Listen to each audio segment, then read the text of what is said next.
A paz do Senhor para todos, tudo bem? Graças a Deus.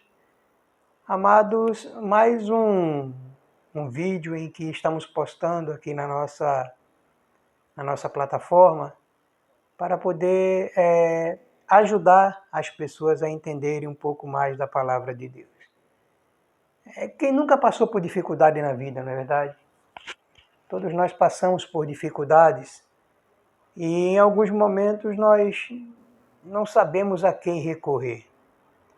E a Bíblia, ela tem vários personagens e várias passagens que nos ensinam, que nos deixam uma esperança de que nada está perdido. É o que aconteceu com a mulher, uma mulher que estava já há 12 anos com um problema de fluxo de sangue e ela não sabia como resolver. Ela já havia procurado tudo que era médico, já havia gasto quase toda a sua riqueza e não tinha encontrado a cura para o seu problema. E a situação dela era mais grave ainda, porque, de acordo com o livro de Levíticos, no capítulo 15, a partir do versículo 25, diz assim: a mulher que tiver hemorragia ou que continuar menstruada além do tempo normal, ficará impura como durante a menstruação. Entenderam? Havia uma lei para o povo de Deus naquela época em que uma mulher que tivesse uma situação de sangramento, ou menstrual, ou por um problema físico, uma enfermidade, em que aquilo não parasse, o tempo que continuasse, ela seria considerada impura. E ninguém poderia ter contato com aquela pessoa. Essa era a condição daquela mulher. Ela era considerada pelos que a conheciam, o sangramento não para, então ela deve ter cometido algo muito grave contra Deus, que Deus a pune dessa forma, ela está imunda. Então ninguém se aproximava daquela mulher, ninguém tinha coragem de conversar com aquela mulher, de tocar naquela mulher, porque perante as leis do povo de Deus daquela época, ela era considerada imunda. E quando a pessoa era considerada imunda, ela era afastada da sociedade. Olha, todos nós sabemos que o ser humano ele é um ser gregário. Ele é um ser que consegue viver bem quando está em grupo. Quando você se isola ou quando você é isolado, você só passa por vários problemas e passa a sofrer de vários problemas psicológicos, emocionais e físicos também. Então imagine uma mulher naquela época que já era muito restringida no seu contato com a sociedade, ser separada por causa de uma enfermidade que ninguém sabia o que era ou ninguém podia curar. A Bíblia relata que não foi por falta de procura de médicos que o problema não foi curado. Diz que ela gastou tudo que ela tinha procurando a medicina e nada resolvia. Ela continuava no mesmo estado. E a sociedade a tratava como a lei indicava. Ela era imunda, ela foi separada da sociedade, enfim, ela foi marginalizada. Imagina você ser marginalizado numa sociedade por uma situação da qual você não tem controle, você não tem culpa, mas que diante da sociedade você é culpado e a culpa é sua sim, então você vai ser sancionado. Não é uma injustiça? Pois é, se coloque no lugar daquela mulher durante 12 anos, procurando voltar ao convívio da sociedade, voltar ao convívio dos seus e sempre ser rejeitada. Olha o desespero daquela mulher. 12 anos naquele sofrimento. 12 anos sendo olhada de forma desprezível, 12 anos gastando tudo que ela tinha, toda a sua riqueza, toda a sua fortuna, o seu sustento, porque o desejo dela não era continuar afastada dos seus, da sociedade, mas era voltar ao convívio social. 12 anos procurando as pessoas que na cabeça dele, para aquele momento, eram as pessoas certas, mas que no fim estavam se mostrando erradas, porque não conseguiam resolver o problema dela. 12 anos naquele sofrimento. Imagine você 12 anos sofrendo injustiças por algo que você não cometeu, por algo que você não tem culpa. Até que, em um determinado momento, em um determinado dia, ela ouviu falar que uma certa pessoa estava naquela cidade. Aqui no livro do Evangelho de Marcos, no capítulo 5, no versículo 26 e 27, diz assim. Aliás, no versículo 21 até o 27. E passando Jesus outra vez num barco para outra banda, ajuntou-se a ele uma grande multidão, e ele estava junto do mar. E eis que chegou um dos principais da sinagoga, por nome Jairo, e vendo, prostrou-se aos seus pés, e rogava-lhe muito, dizendo: Minha filha está moribunda, rogo-te que venhas e lhe imponhas as mãos para que sare e viva. E Jesus foi com ele, e seguia-o uma grande multidão que o apertava. Quer dizer, é o que a gente vê acontecer quando, por exemplo, um astro, né, do futebol, um artista famoso chega num determinado local e as pessoas cercam aquela pessoa e apertam e todos querem tocá-lo, todos querem, sabe, aquele frenesi de que você tem que chegar perto daquela pessoa. Então, Jesus causava esse tipo de frenesi. E todos queriam tocar em Jesus. E a multidão o oprimia, a multidão o cercava, a multidão o apertava. E Jesus estava se dirigindo à casa de Jairo. Jairo havia lhe dito que a sua filha estava moribunda, então era algo urgente. Jesus, sentindo a urgência na fala daquele homem, vai com ele e a multidão também vai junto. Porque a multidão sabe, a multidão sabia, a multidão sentia que aonde Jesus chega, algo vai acontecer ou algo acontece. E ninguém queria perder aquilo. E esta certa mulher, que havia 12 anos sofria de um fluxo de sangue, e que havia padecido muito com muitos médicos e gastado tudo quanto tinha, ouvindo falar de Jesus, quer dizer, ela, olha, sabe aquele homem que faz milagres e que está sendo falado em toda a região, em toda a Judéia, em toda a Samaria? Esse homem está aqui e vai passar por aqui. E ela, vendo aquela multidão vindo e Jesus no meio, e aquela multidão oprimindo, apertando Jesus, no coração dela, ela colocou o seguinte: se tão somente eu tocar na orla do seu vestido, eu sararei. Talvez alguém diga, poxa, foi o desespero. Ela estava desesperada. Qualquer coisa, quando alguém está desesperado, parece que vai funcionar. Talvez tenha sido isso. Mas já parou para pensar que o caminho para a casa de Jairo não poderia ser algo tão à toa assim?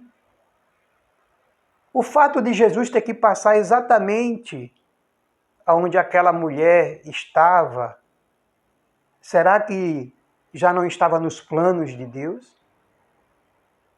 Será que não havia chegado o momento em que Deus ouviu as súplicas daquela mulher e que a cura estava indo ao seu encontro? Será que não foi preciso 12 anos para que ela tomasse ciência de que há certos problemas, dificuldades, enfermidades na nossa vida que nem a ciência vai dar jeito, que apenas Jesus cura, salva, liberta e leva para o céu? Ela sentiu dentro do coração dela essa fé. Ela disse, se tão somente eu tocar na orla do seu vestido. Veja, a fé dela de que Jesus podia fazer algo pela vida dela era tão grande que ela achava que apenas se tocasse na orla do vestido. Não precisava abraçar Jesus, nem Jesus impor a mão nela, nem Jesus dar uma palavra, nada. Apenas ela tocar na orla do vestido. Ela sentia que poderia receber a cura. E aí é uma pergunta que fica para todos nós quando nós estamos em momento de dificuldade. A quem nós estamos procurando? É claro que a medicina foi algo permitido por Deus para que muitas enfermidades do corpo, da carne,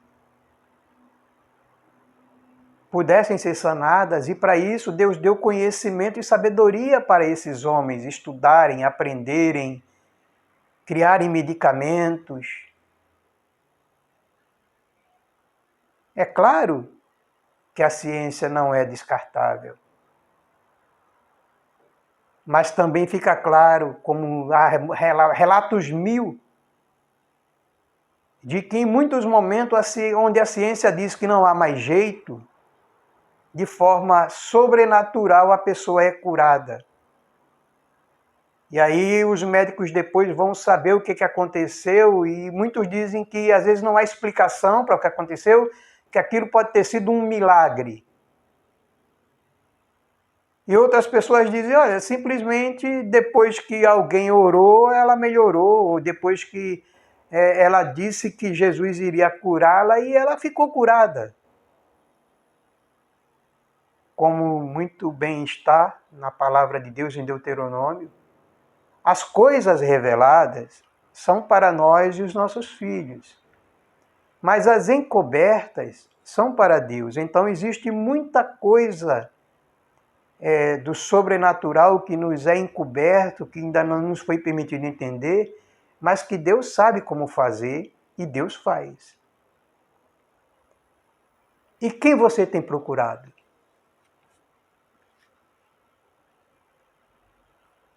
Ela ouvira falar sobre aquele homem. Sua fé, então, se avivou, se reavivou. Às vezes nós estamos cabisbaixos, enfraquecidos, desiludidos, porque muitas vezes nos é criado um ambiente de que basta você se tornar crente, de que você vai ser rico, de que nada, você nunca vai adoecer, você nunca vai padecer de nada, todos os seus problemas estão resolvidos. E aí você entrega a sua vida para Jesus e de repente você fica enfermo, você fica doente, te falta dinheiro, começa a surgir problemas e você então é levado a focar nisso, esquecendo de que todas as coisas contribuem para o bem daqueles que amam a Deus e que foram chamados segundo o seu decreto. Esquecemos que tudo o que acontece em nossa vida, a partir do momento em que entregamos nossa vida a Jesus, tem um propósito. para nos ensinar, para nos corrigir, para nos elevar, para nos transformar em pessoas melhores. Mas nós nos focamos tanto no problema, na dificuldade, que muitas vezes esquecemos isso. É claro, nós somos pó. A nossa carne, ela tende aos momentos das coisas instantâneas. Muitas vezes você é levado à ira, muitas vezes você é levado à raiva, muitas vezes você quer se vingar, muitas vezes você quer devolver aquela afronta, você quer fazer tudo. Porque é a carne que ainda habita em você, é a carne que ainda tenta subjugar a sua parte espiritual. E é nesse momento, muitas vezes, que o Espírito Santo vem e nos alerta: olha, eis que o pecado jaz à porta, mas cabe a você dominá-lo. Muitas vezes a pessoa pensa que não, eu vou fazer isso e na hora que eu for fazer, Deus vai descer e vai impedir. Não. Deus não vai impedir que você cometa algo errado, algo mal, Não. Ele vai te alertar. Ele vai te lembrar que aquilo é errado. Mas que ele vai te lembrar que cabe a você dominar aquilo. Porque a luta entre a carne e o espírito é constante. Ela só vai terminar no dia em que nós formos chamados de volta para a nossa casa celestial ou Jesus voltar antes disso. Aquela mulher teve a sua fé reavivada, porque ouvira falar do que Jesus houvera feito, os milagres que havia realizado. E a fé dela chegou a um extremo tal que ela se conformava em apenas tocar na orla do vestido. E quando assim o fez, diz a palavra de Deus que Jesus estava se encaminhando para realizar um milagre que para todos era maior. Era curar a filha de Jairo. Quando Jesus parou,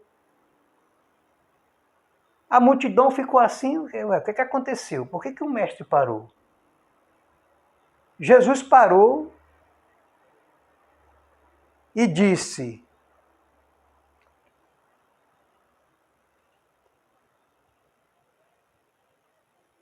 quem tocou nos meus vestidos? Imagine a perplexidade da multidão. Ué, como assim quem tocou na sua veste, Jesus? Todo mundo. Está todo mundo te apertando, está todo mundo querendo te agarrar, todo mundo te tocou. Mas Jesus sentira algo diferente. Diz a Bíblia que ele sentiu que dele saiu virtude, quer dizer, saiu o poder divino de cura. E ele, não. E Jesus, diz a Bíblia, que ele ficou olhando ao redor, procurando a pessoa que fora alvo daquela virtude. Então a mulher, que sabia o que lhe havia acontecido, temendo e tremendo, mais outra coisa, irmãos, que a gente passa a entender, por que aquela mulher foi digna de receber virtude, bênção e graça e perdão da parte de Deus. Ela sabia quem era Jesus e por isso tremia do que lhe poderia acontecer.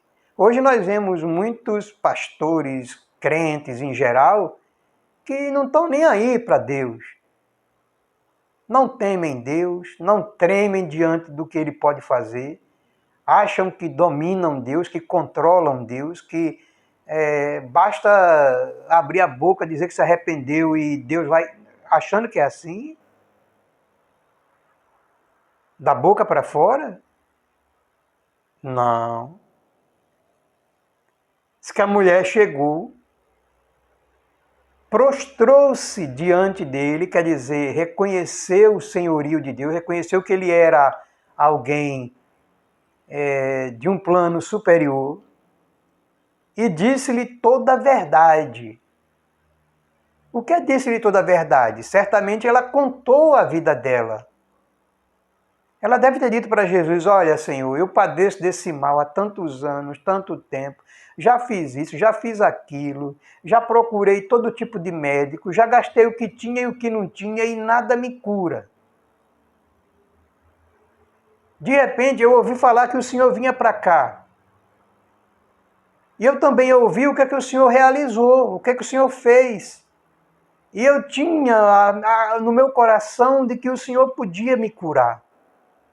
E eu toquei na orla do seu vestido. E eu fui curada. Jesus então lhe responde: filha, veja bem, a tua fé te salvou. Vai em paz e ser curada deste mal. Perceberam que Jesus fala primeiro que ela não foi curada, mas ela foi salva? Esse, irmãos, é outro ponto que muitas pessoas não compreendem do que seja o poder do Evangelho.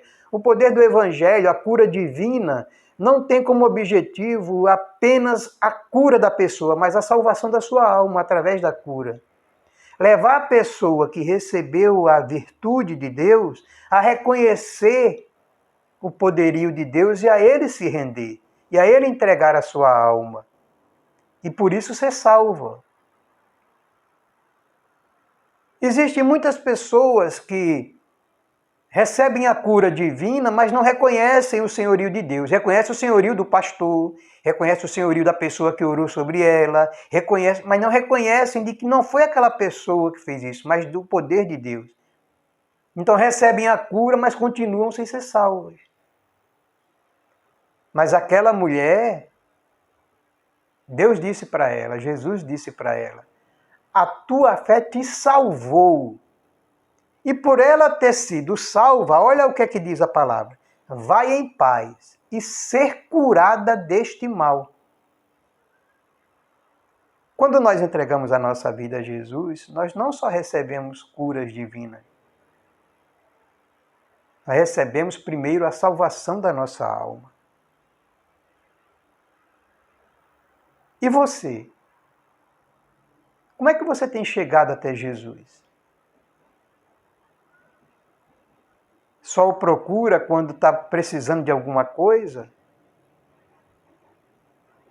Ou transfere a glória que deveria ser para ele, para alguém, para outra pessoa? Saiba que você está agindo errado. Nada disso vai adiantar. Porque ele não divide a glória dele com ninguém. Nós somos meros servos e servas para fazer a obra que ele nos designar aqui na terra. E tem um outro detalhe. Veja que Jesus a chama de filha. Ele não diz: mulher, a tua fé, uma forma assim, equidistante, né? uma coisa formal. Não. Ele a trata de forma paternal. Ele diz: filha. A partir do momento em que nós reconhecemos o senhorio de Deus, a Ele entregamos a nossa vida e reconhecemos que tudo que recebemos é por parte dEle, por misericórdia dEle, Ele nos trata como filhos. E nenhum pai deseja mal para os seus filhos. Todos os pais querem o bem dos seus filhos. Imagine a alegria que Jesus não deve ter ficado ao ver mais uma das suas filhas ser salva. Ele a chama de filha. E é a única vez em todos os evangelhos que ele se dirige a alguém assim dessa forma.